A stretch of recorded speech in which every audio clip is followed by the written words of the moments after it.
Ok, bonjour bandeko basi pe mibali, bandeko ya diaspora, nyonso bandeko na Kisasa, bisika nyonso, ngai kombo na nga mese Chambele Mbongo Pasi, nafandi na Salt Lake City, na État ya Utah, na États-Unis. Je pense que biso nyonso awa toyebi ke ndenge diaspora na biso ya mikolo oyo ezali inonde na basije ebele par rapport makambo ya dialogue panzi diaspora tozali komona bapro tshisekediste na batu ya bokechu ndenge bazali ba inonde media ya partout na ba Facebook na makambo oyo ezali penda na tina te. Mais nalingi quand même na pesa contribution na ngai en tant que peuple congolais bisika na bino. Je pense que makambo oyo ezali très important, mikolo oyo ezali ba distraction oyo monsieur Kabila azali komemela biso parce que soki totali qui très bien position fixe ezate na munoko na bango bazo memela biso makambo tele ba élection, bazo memela biso makambo ya ba territorial, bazo memela biso makambo ya dialogue, bazo memela biso makambo ebele. Et soki tomoni bien na komemela biso makambo ebele wana lelo point sensible oyo ezali kopanza diaspora ezali makambo ya bato bakokende na élection ou bien bato bakokende na élection te bato bakokende dialogue ou bien bazali kokende na dialogue te. Mais lelo nalingaki napesa ide na ngai na makambo wana. Ide na ngai ezali ete na politique ndenge toyebeli politique ezali eloko moko tozali na 3 catégories ya bato. Catégorie ya liboso ya bato oyo toyebi très bien tozali na ba politiciens, tozali na ba courageux, pe tozali na ba intellectuel. Namoni ete batu ebele tozali kofingana na media, tozali kolekisata na biso inutile ole to focaliser na oyo ezali essentiel. Mais conseil na ezali ete ke na politique tozali na besoin ya 3 catégories ya batu nyonso. Tika ete ngai napesa bino certains détails ndenge nazali komona pourquoi l'union fait la force, pourquoi donc on a besoin ya batu nyonso na esika donc tozali.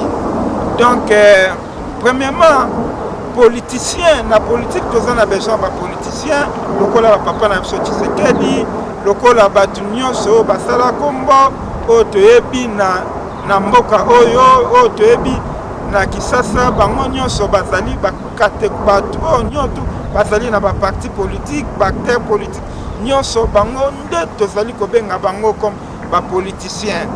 Na politique tozali na besoin ya ba courageux. Bato ebele bazali kofinga ndeko na biso Bokechu atanga te premier rien, mais nalingi na répondre que Bokechu azali ko répondre na azali, ça fait partie ya ba courageux, c'est quelqu'un qui a contribué, c'est quelqu'un qui a la force ya comme mobiliser population et c'est un courageux. Un courageux azali important na kati ya combat. Un courageux azali important na kati ya politique. Ceux qui tolandi biso tofandi awa na États-Unis, ceux qui tolandi histoire ya États-Unis na tango ya guerre na bango po te bazwa donc indépendance. To moni grâce ya courage ya George Washington nde mutu et donc c'est là qui était que États-Unis ait gagné ba anglais. Ceci veut dire que courage, ba courageux bazali très important na combat.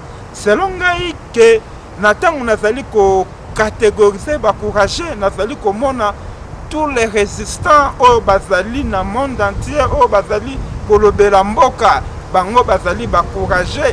C'est la raison pour laquelle tozali kobenga bango ba combattants, c'est la raison pour laquelle tozali kobenga bango ba résistants bazali moko na eteni très important pour l'avancement donc ya mboka. Ceci veut dire que je peux conclure que Bokechu azali une importance pour Namboka Oyo, azali kosala kopesa implice. Et na bandeko Oyo bazali ko critiquer papa na biso Tshisekedi. Na kolobakte papa na biso Tshisekedi c'est un politicien. Et azali mutu Oyo asaleli mboka Oyo banda mikolo ebele a risqué vie na ye pona mboka Oyo.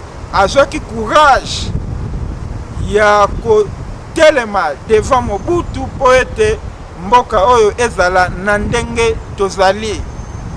Bien sûr, ata azwa bokonzi te, mais c'est quelqu'un que nous devons chaque fois respecter. Topesa makasi tozali na besoin na ye, tozali na besoin ya contribution na ye. On si longtemps azali na nos vies, on a toujours besoin, il y a quelque chose à recevoir. Ya misa tunakoeshite te na mboka tozalaka na besoin ya ba intellectuel bakalaka. Yango ozomona ke soki après avoir kozwa pouvoir batu bazalaka na besoin ya 3 catégories wana nyonso. Nakoki kopesa exemple, tokoki kotia jamais exemple ministre ya santé tochaye. Exemple, quelqu'un qui n'a pas étudié, Tochaye Azala, ministre de la Santé, ou bien quelqu'un qui n'a pas étudié, Tochaye na Banque Centrale. Ceci veut dire qu'il y a de certaines choses na politique ou bien na combat et ça demande de quelqu'un qui a étudié, quelqu'un qui est intellectuel. Et c'est la raison pour laquelle ici, biso tozali na privilège, ya kozala exemple na mboka ya bapaya. Et c'est ce kotanga parce que dans la politique, on a besoin d'intellectuels. Qu'est-ce que ceci veut dire?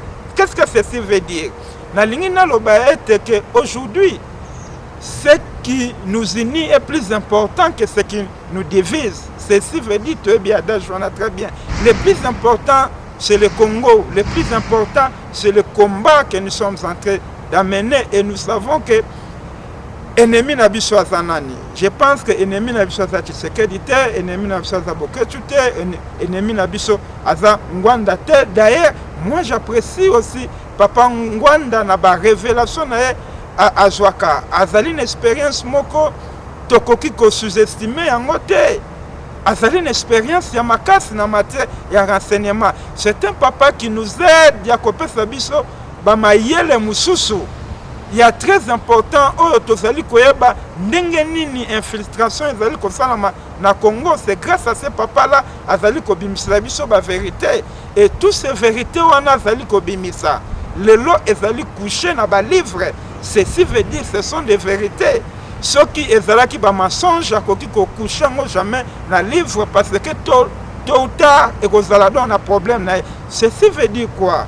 Dans ce pays, le Congo, nous avons besoin tel que Tshisekedi, nous avons besoin de politiciens tels que Jean-Pierre Mbemba, nous avons des politiciens tels que Martin Fayulu, nous avons des politiciens tels que Nobel Uyeye, nous avons des politiciens tels que Bazali Ebele, que Nakoki Kotanga, et nous avons des politiciens tels que des Kamere aussi, pourquoi pas Kamere? Et en politique aussi, nous avons besoin d'encourager tous ces résistants tels que de Bokechu Premier, nous avons de Odembo, nous avons besoin de Res Kazadi, nous avons besoin de Maître Djinn aux États-Unis, nous avons besoin de Konanga Joël Konde et nous avons besoin de toutes ces personnes-là qui luttent, qui font quelque chose pour l'avancement de ces pays. Et en politique, nous avons besoin de tout le monde qui est au diaspora, Bazali Kotanga, na ba université à Minene, Bazali na ba France, ba Belgique et tout consort. Et en politique, nous avons besoin de toutes ces personnes-là. Ceci veut dire, en bref, tout le monde, ce que nous faisons, nous avons l'objectif commun, c'est le changement de ce système. C'est ce que nous voulons. Et nous n'avons pas besoin, il y a des individus, et nous n'avons pas besoin. C'est pour dire que mon message d'aujourd'hui est là qui message, il y a qu'à rassembler le peuple, il y a qu'à le total et si kao tozali kokende. Totika bensil, totika kofingana, mais tout en sachant que bisonioso, nous sommes en train de lutter pour même cause et ensemble nous allons vaincre. Et je pense que ezalaki mwa ndambu ya pensée na ngai nalingaki quand même na partager na bino et na lobby yango avec beaucoup plus d'amour et ingeta. Merci.